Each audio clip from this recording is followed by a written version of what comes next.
He was the anonymous man who led an anonymous life.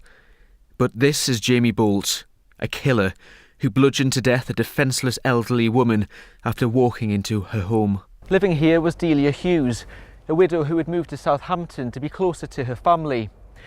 That morning, she'd woken up and opened the patio doors to a ground floor apartment. At some time, just after 8:30, Jamie Boult, a complete stranger who had been up all night drinking, made his way inside and then hid behind a bedroom door. When Delia came in, he carried out his horrific attack.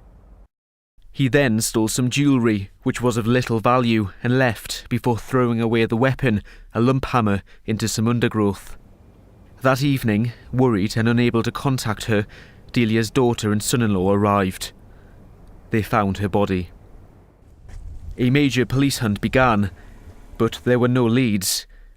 Detectives trawled through hours of CCTV and quickly identified a man in a hooded top, but no one knew who he was.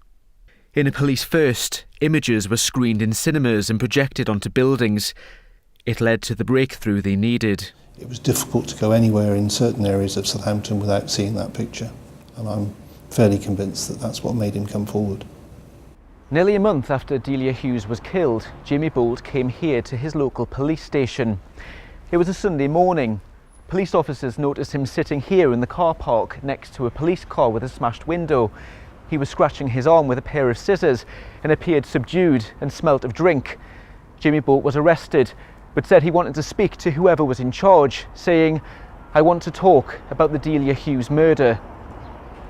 Boult lived here with his mother, but they hadn't got on for years.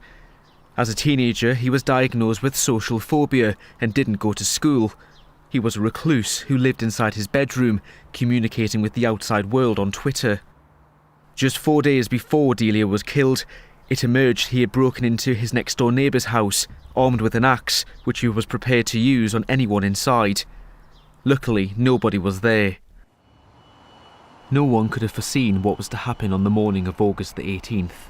A stranger's desire to kill at random robbed Delia Hughes of her life. There's no doubt in my mind that she was very unfortunate that he chose her place to go into. We do know, and he told us, that he was going to go out that day and kill somebody, and he'd been thinking about it, and she was the unfortunate victim. Delia Hughes' family sat in court throughout the trial hearing evidence. It was particularly difficult for her daughter Beryl. In a statement, she wrote, "How do you explain to your young grandkids that someone nasty has taken her away from them and us? She died alone. I wasn't there for her, to protect her.